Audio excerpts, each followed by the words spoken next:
हरे कृष्णा। श्रीमद् भागवतम स्कंध 2 अध्याय 4 श्लोक नंबर 22। प्रचोदिता येन पुरा सरस्वती वितन्वताजस्य सतीं स्मृतिं हृदि स्वलक्षणा प्रादुर्भूत्कीलस्यतः समे ऋषीणां ऋषभः प्रसीदताम्। अनुवाद और तात्पर्य श्रील प्रभुपाद के द्वारा। श्रील प्रभुपाद की जय। अनुवाद।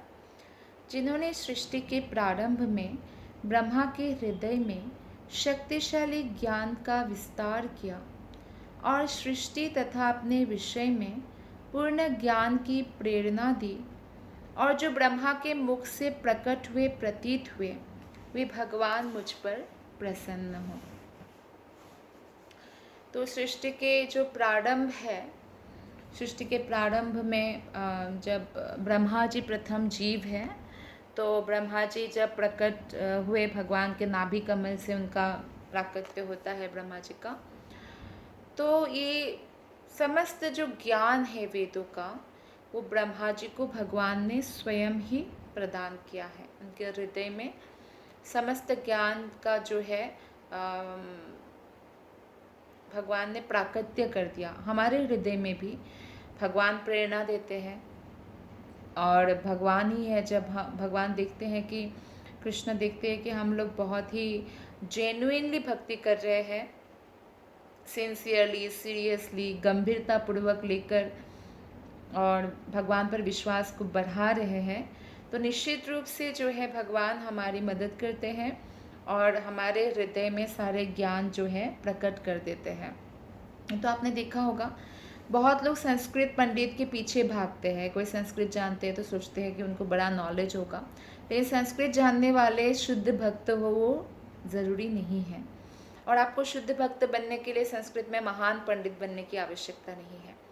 अगर कोई अनपढ़ भी है लेकिन उनके हृदय में प्रामाणिक गुरु और कृष्ण के प्रति अटूट श्रद्धा है, तो निश्चित रूप से सारे वेदों का ज्ञान अपने आप जो है उनके हृदय में रिवील हो जाएगा। रिवील हो जाना मतलब सारा रहस्य खुल जाएगा, सारा रहस्य का उद्घाटन हो जाएगा। श्री प्रभुपाद जी तात्पर्य में बताते हैं कि हम पहले ही यह बता चुके हैं कि ब्रह्मा से लेकर क्षुद्र चेती तक सारे जीवों के परमात्मा रूप में भगवान प्रत्येक जीव को वांछित ज्ञान प्रदान करते हैं। तो भगवान सबको ज्ञान प्रदान करते हैं, और लेकिन जीवात्मा को भी जो है प्रयास करना है। अगर खासकर वो मनुष्य शरीर उनको मिले तो उनको भगवान के बारे में जिज्ञासा करना चाहिए, अन्यथा वो भौतिक ज्ञान लेके बार बार जन्म लेता रहेगा, बार बार मरेगा। जैसे पशु पक्षी चींटी ये सब लोग क्या करते हैं, खाते पीते सोते हैं, तो ऐसा ही उनका चलता रहेगा। तो प्रत्येक जीव जो है वो भगवान से 50 से लेकर जो है पूर्ण ज्ञान अगर अर्जित करने की क्षमता रखते हैं, वो 78% है। चूँकि जीव भगवान का अंश है, अतः भगवान के संपूर्ण ज्ञान को आत्मसात करने में असमर्थ होता है, क्योंकि कृष्ण ही पूर्ण है। जैसे मैथमेटिक्स, अगर कोई MSc है जिसमें उनका जो ज्ञान होगा और एक क्लास 2 के बच्चे का जो मैथमेटिक्स का ज्ञान होगा, उसमें काफ़ी अंतर होगा, क्योंकि उनका लेवल अलग अलग है। तो ये एक भौतिक उदाहरण है। उसी प्रकार से जैसे कि समुद्र का एक बाल्टी आप पानी ले लीजिए, उसमें भी नमक का परिमाण होगा, बहुत कम होगा, समुद्र में बहुत ज़्यादा होगा। ऐसे ही भगवान श्री कृष्ण ही पूर्ण है। सिर्फ पूर्णता कृष्ण में है, जीवों में पूर्णता नहीं है। जीव इसलिए जब तक जीवात्माओं से प्रेम की आश रखते हैं या जीवात्माओं से कुछ एक्सपेक्टेशन रखते हैं, तो पूर्णता प्राप्त नहीं कर सकते, चाहे कोई देवी और देवता ही क्यों ना हो। भगवान कृष्ण ही ये पूर्णता प्रदान कर सकते हैं जब जीवात्मा परमात्मा यानी भगवान श्री कृष्ण से खुद को जोड़ते हैं, तब हो सकता है ये पूर्णता। तो जितना भी कोशिश करें कोई भी भगवान नहीं बन सकते, और पूर्ण ज्ञान केवल भगवान को है, और संपूर्ण ज्ञान को आत्मसात करने के लिए जीवात्मा समर्थ नहीं। हाँ, लेकिन फिर भी 78% बहुत होता है लोगों में, भौतिक जगत में अभी जो अवेलेबल है, खासकर पृथ्वी लोक में कुछ परसेंटेज भी नहीं है, और 78% तो बहुत हाईएस्ट पीक हो गया। वो पूरा ज्ञान को आत्मसात कर सकते हैं 78% तक। तो बद्धावस्था में जीव शरीर के परिवर्तन या मृत्यु के साथ सब कुछ भूल जाता है।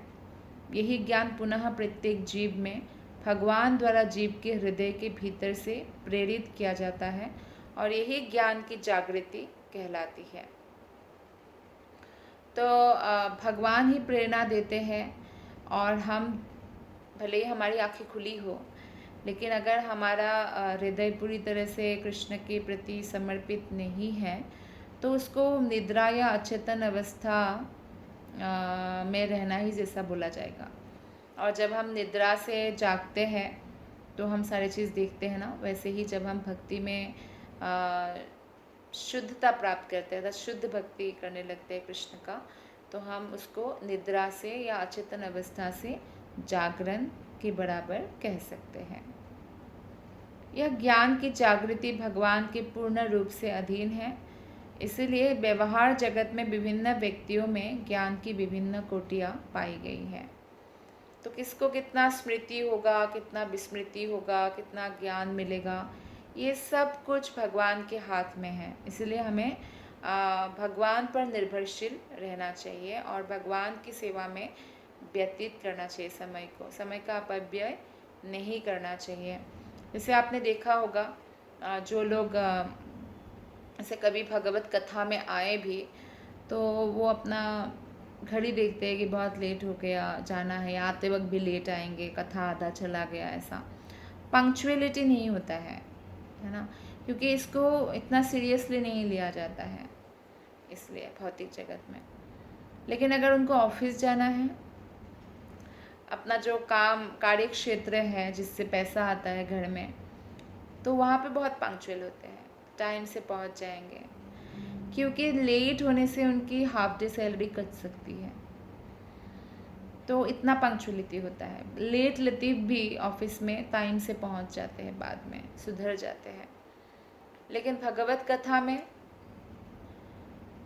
कथा में एक्चुअली जब वक्ता आए, कथाकार आए, उससे पहले ही हमें पहुंच जाना चाहिए।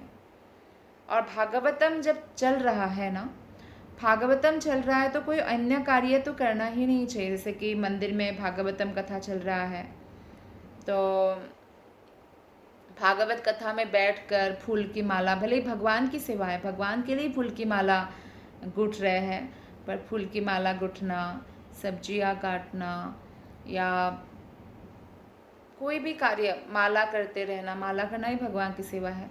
भागवत कथा श्रवण करते समय हम पूरी तरह से भागवत कथा श्रवण करना चाहिए, ये सबसे उत्तम सेवा है। हाँ, हालांकि ऐसा देखा जाता है कि कई बार माताएं जो है साथ साथ और भी बहुत सारे कार्य करते हैं। जैसे कि मंदिर में भागवत हो रहा है तो मंदिर के जो कक्ष के थोड़ा पीछे माला गुठ रहे हैं भगवान के लिए, या सब्जियां काट रहे हैं। तो लेकिन हिज होलीनेस राधा गोविंद गोस्वामी महाराज जो है अपनी कथा में बताते हैं, मना करते हैं, कहते हैं कि ऐसा भी नहीं करना चाहिए। जब अब हम भागवत सुन रहे हैं तो भागवतम का श्रवण करना चाहिए पूर्ण ध्यान पूर्वक।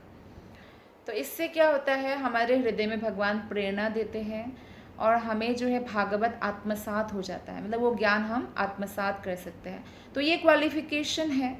तो हर एक व्यक्ति का अपने अपने कैपेबिलिटी के अनुसार वो गंभीरतापूर्वक ले सकते हैं उसके हिसाब से। तो ये जो है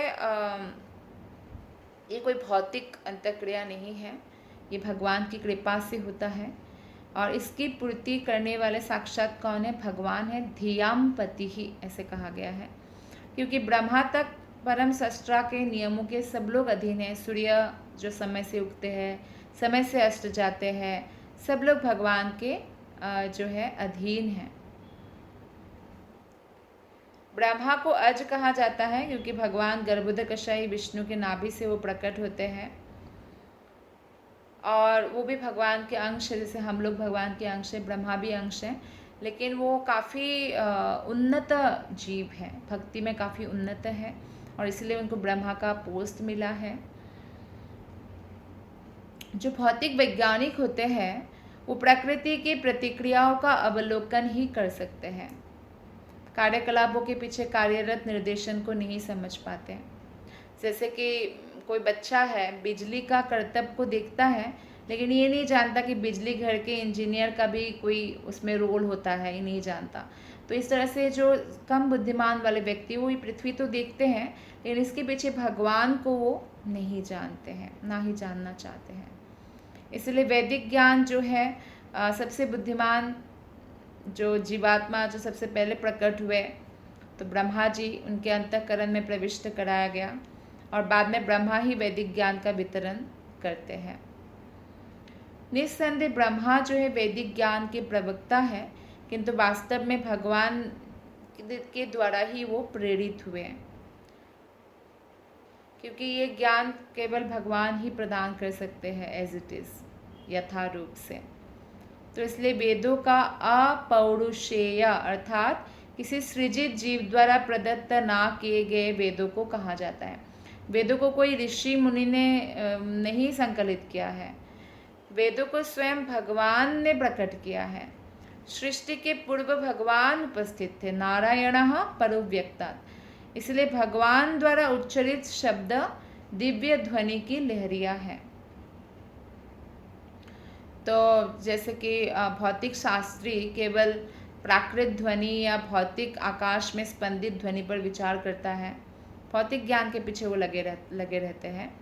इसलिए हमें ये जान लेना चाहिए कि सांकेतिक अभिव्यंजनाओं के रूप में अंकित वैदिक ध्वनियाँ इस ब्रह्मांड में किसी के द्वारा तब तक नहीं समझी जा सकती जब तक उन्हें अप्राकृत ध्वनि के स्पंदनों के द्वारा प्रेरित ना किया जाए। अर्थात गुरु शिष्य परंपरा से ही हमें भागवत को समझना होगा, ये आध्यात्मिक ज्ञान को हम प्राप्त करना होगा, तभी हम इसको समझ सकते हैं, आत्मसात कर सकते हैं, अन्यथा हम पार नहीं पा सकते हैं। तो कोई भी जो संसारी वैज्ञानिक है या कोई संसारी विद्वान व्यक्ति है, तो वो भगवान को ऐसे ही नहीं जान सकते अपने प्रयासों के द्वारा। और कोई संसारी जो विद्वान व्यक्ति है जो गुरु शिष्य परंपरा में नहीं है और प्रामाणिक गुरु से वेदों को नहीं सीखा है, वो वैदिक मंत्रों के असली आशय को प्रकट नहीं कर सकता, ना अनुवाद कर सकता है। इसलिए भागवतम का और भागवत गीता का तो ऐसे बहुत लोगों ने अनुवाद किया है और बहुत सारा एक्सप्लेनेशन भी लिखा है, लेकिन हमें सबका नहीं पढ़ना चाहिए। हमें केवल पढ़ना चाहिए प्रामाणिक जो शुद्ध भक्त है, जैसे कि शिला प्रभुपाद की भगवत गीता ये प्रूफ है कि ये जहाँ जहाँ पहुँचे वहाँ लोग भक्त हो गए। लाखों लोग पूरे विश्व में आज कृष्ण भक्त है शिला प्रभुपाद के कारण, उनकी भगवत गीता, उनके भागवतम के कारण, क्योंकि उन्होंने एज इट इज़ लिखा है। उसमें किसी विशेष व्यक्ति का जो है व्यक्ति की संतुष्टि के लिए उन्होंने नहीं लिखा या अपने नाम कमाने के लिए नहीं लिखा, उसके पीछे और कोई स्वार्थ नहीं है। वो शुद्ध भक्ति करते हैं और दूसरों को भी शुद्ध भक्ति का वितरण किया। तो आदि गुरु कौन है? स्वयं भगवान है, कृष्ण है, और कृष्ण से ही ये परंपरा चल सकता है, किसी और से परंपरा नहीं चल सकती। इसलिए अतएव दिव्य ज्ञान जब तक किसी वैध परंपरा से प्राप्त नहीं होता तब तक उसे क्या माना जाता है? विफला मतः। भले ही वो कला या विज्ञान में कितना ही प्रगति ना करे, बहुत अच्छा भजन गाए, बहुत अच्छा संस्कृत बोले, लेकिन फिर भी अगर ये ज्ञान उन्होंने प्रामाणिक गुरु से प्राप्त नहीं किया है तो शास्त्र में कहा गया है विफल है ये ज्ञान, विफला मतः, वैकुंठ लोक तक लोगों को लेकर नहीं जा सकता। सुखदेव गोस्वामी अपने अंतःकरण में भगवान द्वारा प्रेरित होकर भगवान से प्रार्थना कर रहे हैं, जिससे वे महाराज परीक्षित द्वारा पूछे गए जो प्रश्न है सृष्टि संबंधी वो एज इट इज़ बता सके। तो इसलिए वो प्रार्थना कर रहे हैं भगवान से। 23 श्लोक। भूतेर्महद्भिर्यै महापुरो विभुर् निर्मायशितयादमुषु पुरुषः भुङ्क्ते गुणांशो दशाशो दशात्मकः सोऽलङ्कृशिष्टा भगवान् वचांसि मे। ब्रह्मांड के भीतर लेटकर जो तत्व से निर्मित शरीरों को प्राणमय बनाते हैं और जो अपने पुरुष अवतार में जीव को भौतिक गुणों के 16 विभागों को जो जीव के जनक रूप है अधीन करते हैं, वे पूर्ण पुरुषोत्तम भगवान मेरे प्रवचनों को अलंकृत करने के लिए प्रसन्न हों। तो इसलिए हर एक वक्ता कथा से पहले मंगलाचरण करते हैं। मंगलाचरण क्या है? आदि गुरु कृष्ण से और जो वक्ता के गुरु है और गुरु परंपरा है, आचार्य गण है, वैष्णव आचार्य गण, उनसे प्रार्थना करते हैं कि मेरे प्रवचन को अलंकृत कीजिए। आपने जो कहा है, जो मैसेज दिया है मनुष्य जगत को, वो मेरे द्वारा जो है सही सही उच्चारित हो, सही सही वो भाव जो है प्रकट हो, ताकि इससे लोगों का कल्याण हो। और हम जब जैसे कि जहाँ से पानी गुजरता है तो वो जगह साफ़ हो जाता है। अगर गंदा भी हो, अगर पानी डाल दिया, बहुत बार पानी डाल दिया, तो साफ़ हो जाता है ना। तो इस तरह से हम जब अपने आप को इसमें लगा देते हैं भगवान के नाम गुणगान करने में, और भगवान से प्रार्थना करते हैं कि मैं एक माध्यम बन सकूँ, आपने जो सिखाया है, गुरु ने जो सिखाया है, गुरु परंपरा से जो सीखा है, वो एज इट इज़ लोगों तक पहुंचा सको। तो वो व्यक्ति जो बोलने वाला वक्ता है वो पवित्र तो होते ही है, और उनकी ऐसी शुद्ध भावना के कारण, क्योंकि वो सारा जो ग्लोरीज है या उसका जो गुणगान है या उसका जो प्रशंसा है, वो गुरु परंपरा को, गुरु को अर्पित करते हैं। तो इसलिए वो क्या करते हैं, सुखदेव गोस्वामी भगवान से प्रार्थना कर रहे हैं। पूर्ण आश्रित भक्त है सुखदेव गोस्वामी, और अपने सामर्थ्य पर गर्व करने वाले संसारी व्यक्ति जैसे नहीं हैं। भक्त हमेशा जो भी कथा करते हैं, लोग प्रशंसा करते हैं, वो ऐसा कभी भी नहीं सोचते हैं कि मेरी वजह से जो है लोग आ रहे हैं, या मेरी बातें, मेरी लेक्चर बहुत अच्छा होता है। वो सोचते हैं कि भगवान बड़े कृपालु हैं, गुरु बहुत कृपालु है कि मुझे उन्होंने माध्यम बनाया है, तो मैं हमेशा माध्यम बन सकूं। इसलिए क्या करते हैं, वो निरंतर भगवान के शरण में प्रार्थना करते रहते हैं। भक्त सदैव अपने आप को किसी भी सफलता में निमित्त मात्र मानता है। ऐसे नहीं सोचता कि मेरी बुद्धि के कारण हुआ, वो सारा बुद्धि कृष्ण का है। तो अपने आप को एक निमित्त मानते हैं, भले ही वो घर का मुरब्बी हो, घर का हेड हो, कोई पिताजी हो जो जिसके पास बच्चों का ध्यान रखते हैं, पत्नी का ध्यान रखते हैं, सबका ध्यान रखते हैं, तो भी वो ऐसे नहीं सोचता कि मैं इनको खिला रहा हूँ। वो ऐसे सोचता है मैं एक निमित्त मात्र हूँ, भगवान ने मुझे ये दायित्व दिया है, कर्तव्य दिया है कि मैं इनको भी भगवान की भक्ति में लगाऊं, और साथ साथ जो है पेट पालने के लिए भी मैं कुछ कमाऊं, भगवान के प्रति वो भी अर्पित करूं, ऐसा। लेकिन भौतिक जगत में क्या होता है, सब लोग श्रेय लेना चाहते हैं कि मैंने किया, ऐसा। और ये भी नहीं जानता है कि भगवान की इच्छा के बिना तो कुछ भी नहीं हो सकता है। इसलिए सुखदेव गोस्वामी उन परमेश्वर के निर्देश अनुसार आगे बढ़ना चाहते हैं, और जिन्होंने ब्रह्मा जी को भी हृदय में प्रेरणा दी। तो वैदिक ग्रंथ जो है संपूर्ण सत्य है, इसमें कोई त्रुटि नहीं है, ना कोई भ्रम है। तो सुखदेव गोस्वामी के जो सृष्टि संबंधी प्रश्न किया है परीक्षित महाराज ने, उसके तथ्य आप सुखदेव गोस्वामी प्रस्तुत करना चाहते हैं, और भगवान के इशारे पर चलकर, जैसा कि भगवत गीता में 15वां अध्याय के 15वां श्लोक में कहा गया है कि भगवान स्वयं वेदांत ज्ञान के जनक हैं। जनक मतलब जो सृष्टि करता है, वेदांत ज्ञान भगवान ने सृजन भगवान ने बताया है एक्चुअली, और वेदांत दर्शन के वास्तविक तात्पर्य जानने वाले भी भगवान स्वयं हैं। इसलिए वेदों में वर्णित धर्म के सिद्धांतों से बढ़कर कोई सत्य नहीं है। ऐसा वैदिक ज्ञान या धर्म सुखदेव गोस्वामी जैसे प्रामाणिक पुरुष द्वारा फैलता है, क्योंकि उनके मुख से वो कोई भी ऐसा एक्स्ट्रा बात या मनमानी तरीके से कोई स्टोरी निकाल के नहीं बताते हैं, जैसा भगवान ने बताया है उसी भाव को प्रकट करते हैं कथा के रूप में।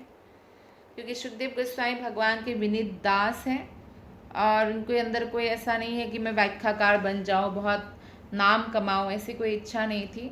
तो कोई अगर प्रचार इस कारण करना चाहते हैं कि उनको नाम कमाना है, लोग उनका पूजा करें, तो ये भावना को त्याग देना चाहिए और इसलिए करना चाहिए कि कृष्ण मुझसे प्रसन्न हो, गुरु मुझसे प्रसन्न हो। तो वैदिक ज्ञान की व्याख्या की यही विधि है और इसे परंपरा प्रणाली कहा जाता है। बुद्धिमान व्यक्ति यह देख सकता है कि कोई चाहे भौतिक सृष्टि हो या आध्यात्मिक, अगर वो आध्यात्मिक है तो ये समझ सकता है भौतिक सृष्टि में भी हर एक वस्तु आध्यात्मिक स्पर्श के साथ ही है। आध्यात्मिक स्पर्श के बिना वो सुंदरता के साथ वृद्धि नहीं कर पाती। अर्थात जैसे शरीर है, शरीर अपने आप में कुछ नहीं है, जड़ है, लेकिन आत्मा आध्यात्मिक है। तो आत्मा है शरीर के अंदर, इसलिए शरीर चल फिर पा रहा है। तो ऐसे हर वस्तु ऐसा ही है भौतिक जगत में, आत्मा के बिना या आध्यात्मिक स्पर्श के बिना उसका कोई वैल्यू नहीं है। संसार का सर्वाधिक बुद्धिमान व्यक्ति या विज्ञानी किसी भी वस्तु को तभी ढंग से प्रस्तुत कर सकता है जब उसमें आध्यात्मिक स्पर्श हो।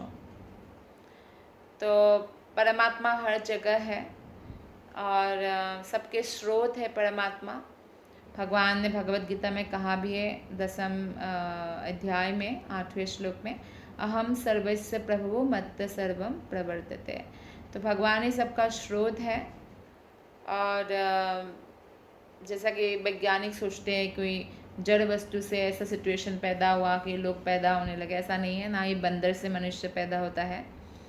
तो वैदिक साहित्य से हमें पता चलता है कि सर्वप्रथम भगवान ने भौतिक ब्रह्मांड के शून्य में प्रवेश किया और फिर जो है चीज़ें विकसित हुई। भगवान की दृष्टि के बिना तो प्रकृति भी जो है सब कुछ सृजित नहीं कर सकती है। तो इसलिए ऐतरेय उपनिषद में कहा गया है स एकशत। तो भगवान ने नजर डाला, सब तब सृष्टि हुई। तो भगवान परमात्मा के रूप में प्रत्येक प्राणी के अंदर, प्रत्येक प्राणी के घर में स्थित है। 16 प्रमुख तत्व है, सृजनाकारी तत्व, जिसका इस श्लोक में उल्लेख हुआ है। पृथ्वी, जल, अग्नि, वायु, आकाश है, ये 5 है। 11 इंद्रिया है। 11 इंद्रिया आपको मालूम है, 5 कर्मेंद्रिय है, आँख, कान, नाक, जीभ, त्वचा। 5 ये ज्ञानेंद्रिय है, सॉरी, जिससे ज्ञान अर्जन करते हैं, आँख, कान, नाक, जीभ, त्वचा। कर्मेंद्रिय है 2 हाथ, 2 पैर और आपका वाणी और मलद्वार, मूत्रद्वार, ये 5। और 11वां इंद्रिय माना गया है मन को, मन इंद्रियों का राजा है। तो ये 11 और 5 16 प्रमुख सृजनकारी तत्व है। ये सब भगवान से ही विकसित हुए। और इस तरह भौतिक तत्व का सृजन जीवों के भोग के लिए किया गया, क्योंकि वो भोग करना चाहते तो उनके लिए भौतिक जगत बनाया गया, सुंदर व्यवस्था भगवान ने किया। भगवान से विमुख जो है, आप देखिए भगवान उनको भी खिला रहे हैं, उनके कर्मों के हिसाब से उनको भी मिल रहा है। तो ये भगवान की महानता है। एक प्रकार से जो सृष्टि है, सब लोग जेल में हैं, वैकुंठ में नहीं है, लेकिन ये जेल बहुत सुंदर है क्योंकि भगवान का ये जेल है और जीवों को सुविधाएं प्रदान किया गया है। एक्चुअली भगवान का ये प्रेम पत्र है कि तुम अगर मुझसे प्रेम नहीं भी करते हो, मुझसे अलग भोगना चाहते हो, तो लो ये बहुत सुंदर जगत तुमको बना के दिया, ब्रह्मांड, भोगो, लेकिन फिर भी मैं तुमसे प्रेम करता रहूँगा, मैं तुम्हारा पालन पोषण करता रहूँगा। तो ये प्रेम पत्र की तरह है। और जब जीवात्मा ये अनुभव कर पाता है तो उसका ओरिजिनल घर जो है, परमानेंट हाउस, वैकुंठ धाम में वो जाने का प्रयास करता है। तो भक्ति करते हैं। चूँकि भगवान परम चेतना है और सुखदेव गोस्वामी से भिन्न है, इसलिए उनकी प्रार्थना की जानी चाहिए। तो भगवान ही हमें सहायता करेंगे। तो उसी सहायता के लिए जो है सुखदेव गोस्वामी प्रार्थना कर रहे हैं। श्लोक नंबर 24। नमस्तस्मै भगवते वासुदेवाय वेधसे पपुर्ज्ञानामयं सौम्या यन्मुखाम्बुरुहासवम् मैं साक्षात वासुदेव के अवतार और श्रील व्यासदेव को सादर नमस्कार करता हूँ, जिन्होंने वैदिक शास्त्रों का संकलन किया। शुद्ध भक्तगण भगवान के कमल सदृश मुख से टपकते हुए अमृतोपम दिव्य ज्ञान का पान करते हैं। तो व्यासदेव जो है भगवान के ही अवतार माने जाते हैं और उन्होंने वैदिक शास्त्रों का संकलन किया, लिखित रूप दिया, क्योंकि कलयुग के लोग जो है ऐसे मेमोरीज में नहीं रख सकते हैं पुराने लोगों की तरह। तो कलयुग में खासकर लोग क्या है, बहुत अल्प बुद्धि वाले हैं और अल्प मेमोरी वाले, स्मृति भी बहुत कम है, इसलिए लिखित रूप दिया व्यासदेव ने, जिससे हम उसको पढ़ सकें और हम अपना कल्याण कर सकें। इसमें वेद से शब्द की व्याख्या करते हुए श्रीधर स्वामी ने टीका की है कि इस शब्द द्वारा श्रील व्यासदेव को नमस्कार किया गया है। और जो कृष्ण के मुख से टपकता अमृत है, तो वो जो है संगीत, नृत्य, वेश सज्जा, अलंकरण जैसे ललित कलाएँ हैं, ये सब बात जो है भगवान से जो भी रिलेट है वो बहुत स्वाद्य है, अतुलनीय है। तो कृष्ण से ही उद्भूत है ये भगवत कथा, और इस तरह से कान से भक्त उसको श्रवण करते हैं, कान से पीते हैं, कान से ही भगवान का दर्शन भी करते हैं। भगवान द्वारा आस्वाद्य ऐसा संगीत, नृत्य तथा अलंकरण संसारी नहीं होता। भगवान को प्रारंभ में ही परम अर्थात दिव्य कहकर संबोधन किया गया है। तो इसलिए मनुष्य को जैसे कि प्रेमिक प्रेमिका का जो प्रेम होता है, ऐसे आत्मा और परमात्मा का प्रेम है। हर आत्मा भगवान के ही अंश है और भगवान हर आत्मा का जो है बहुत ख्याल रखते हैं। और भगवान का ये प्रयास रहता है कि सब आत्माएं जो है भगवान के धाम वापस आ जाए। लेकिन आत्माओं को भगवान ने स्वतंत्रता भी दे रखी है, ऐसा नहीं कि ज़बरदस्ती की कोई बात है, थोड़ी बहुत स्वतंत्रता दे रखी है, पर उसकी गलत उपयोग के कारण आत्मा जो है इस भौतिक संसार में भटकते रहते हैं। दिव्य ज्ञान के क्रमिक विकास द्वारा मनुष्य संगीत और नृत्य की उस दिव्य कला को प्राप्त हो सकता है जिसे भगवान ने अपने रास लीला के समय प्रदर्शित किया। जब भगवान का जो रास लीला है वो भी आत्मा और भगवान के बीच में मिलन का लीला है। ये समस्त गोपिकाएं जो सर्वश्रेष्ठ भक्तों में आती है। यहाँ तक कि जब राम जी भी वन में थे तो कई सारे ऋषियाँ जो है उनसे आकृष्ट हो गए थे। तो राम जी ने बोला था कि मैं अभी तो नहीं आपको स्वीकार कर सकता, लेकिन कृष्ण लीला में आप गोपिकाएं बन के रास लीला में भाग ले सकते हैं। तो भुलक्कर जो जीवात्माएं हैं वो भूल चुके हैं कि उनका ओरिजिनल घर क्या है। उन्होंने सोचा यही मेरा घर है जहाँ हम रह रहे हैं।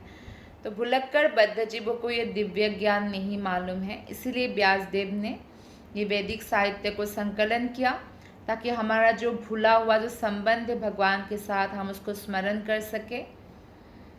और साथ ही साथ जो है भगवान विभिन्न रसों में भगवान के साथ भक्तों का संबंध होता है। जैसे गोपिकाओं का माधुर्य रस में था, यशोदा माता का वात्सल्य रस में था, तो ऐसे ही। तो वैदिक ज्ञान के अभाव में भगवान के रास, नृत्य और संगीत या दिव्य ध्वनि को समझ पाना अत्यंत कठिन है। इसके लिए हमें आध्यात्मिक रूप से बहुत शुद्ध होना पड़ेगा, कृष्ण के प्रति पूर्ण शरणागत होना पड़ेगा। तो भगवान के शुद्ध भक्त इस अमृत का आस्वादन कर सकते हैं, लेकिन बाकी लोग नहीं कर सकते हैं। श्लोक नंबर 25, ये चौथे अध्याय का, द्वितीय स्कंद के चौथे अध्याय का अंतिम श्लोक है। आज हम ये अध्याय समापन करेंगे, पूर्ण करेंगे। 25 नंबर श्लोक। एतदेवात्मभूराजन् नारदाय विपृच्छते वेदगर्भोऽभ्यदात् साक्षात् यदाह हरिरात्मनः। हे राजन, नारद द्वारा पूछे जाने पर प्रथम जन्मा ब्रह्मा जी ने इस विषय में ठीक वही बात बतलाई जो भगवान ने अपने पुत्र ब्रह्मा से प्रत्यक्ष कही थी, जो जन्म से ही वैदिक ज्ञान से संपृक्त थे। तो भगवान जो है ब्रह्मा को ये ज्ञान देते हैं, और जैसे ही विष्णु के नाभि कमल से ब्रह्मा का जन्म हुआ तो भगवान की कृपा से वो वैदिक ज्ञान से संपृक्त थे, इसलिए वेद गर्भ या जन्म से उनको वेदांती कहा जाता है। तो कोई भी वेदों के पूर्ण ज्ञान के बिना सृष्टि नहीं कर सकता है, और ब्रह्मा जी सृष्टि की जो है कार्य में व्यस्त रहते हैं, तो वो उनको वैदिक ज्ञान भगवान द्वारा प्रदत्त हुआ। वेदों से सभी तरह की जानकारी प्राप्त की जा सकती है, भौतिक हो चाहे आध्यात्मिक, इसलिए ब्रह्मा जी का ज्ञान जो है पूर्ण था, और इसलिए वो सृष्टि करने में समर्थ हो सके। ब्रह्मा जी को सृष्टि के पूर्ण विवरण पहले से पता था, क्योंकि भगवान हरि ने, कृष्ण ने उनको बताया। जब नारद ने ब्रह्मा से जिज्ञासा की तो उन्होंने नारद को ठीक उसी तरह सुनाया जैसे उन्होंने भगवान कृष्ण से सुना था। तो ये परंपरा सिस्टम है। ब्रह्मा के मन से उत्पन्न नारद मुनि है। ब्रह्मा जैसे उन्नत जीव को एक स्त्री पुरुष के संपर्क से संतान उत्पन्न करने की आवश्यकता नहीं पड़ती है, वो मन से मानस पुत्र उत्पन्न कर सकते हैं। तो वे नारद मुनि ने यही जिज्ञासा की सृष्टि के बारे में, तो फिर उनको भी एज इट इज़ सुनाया जैसे भगवान से उन्होंने सुना था ब्रह्मा जी ने। सुखदेव गोस्वामी यही बातें अब सुनाने जा रहे हैं जो हम अभी सुनेंगे आगे के अध्यायों में। सृष्टि, भौतिक सृष्टि के बारे में बहुत जिज्ञासा होता है, उस बारे में। वैदिक ज्ञान को समझने की यही विधि है कि परंपरा सिस्टम से हमें समझना होगा। सिद्धांत से कोई लाभ होने वाला नहीं है, तर्क वितर्क से कोई लाभ होने वाला नहीं है। ज्ञान वास्तविक होना चाहिए। बहुत सारी ऐसी बातें हैं जो जटिल लग सकता है, कठिन लग सकता है, लेकिन जब हम श्रद्धा से उसको स्वीकार करते हैं, धीरे धीरे हमारे हृदय में वो रहस्य का उद्घाटन होता है। तो इसलिए सुखदेव गोस्वामी ने भगवान से प्रार्थना किया कि कृपा करे, ताकि ये जो प्रश्न किया गया है उनको परीक्षित महाराज के द्वारा सृष्टि के बारे में, जैसे प्रत्यक्ष ब्रह्मा जी को भगवान ने कहा, ब्रह्मा जी ने आगे नारद को कहा, और ऐसे नारद ने व्यास को कहा, व्यास ने सुखदेव गोस्वामी को कहा, तो एज इट इज़ वैसे ही वो दोहराना चाहते थे, ताकि जब हम एज इट इज़ मैसेज को गुरु परंपरा का दोहराते हैं ना, उसका इम्पैक्ट पड़ता है लोगों के हृदय में, इससे हृदय परिवर्तन होता है, इससे लोग भक्त होते हैं। अतएव सुखदेव गोस्वामी द्वारा वर्णित सृष्टि विषय कथन सैद्धांतिक नहीं है, जैसे कुछ संसारी ऐसा बोलते हैं। तो ये कथा पूरी तरह से जो है भगवान की कृपा है एक्चुअली, और जब हम इस तरह से श्रद्धा से सुनेंगे तो हम जानकारी को आत्मसात कर सकते हैं। तो इस प्रकार श्रीमद् भागवतम के द्वितीय स्कंद के अंतर्गत सृष्टि का प्रक्रम नामक चतुर्थ अध्याय का आज भक्ति वेदांत तात्पर्य पूर्ण हुआ। बहुत बहुत धन्यवाद। हरे कृष्ण।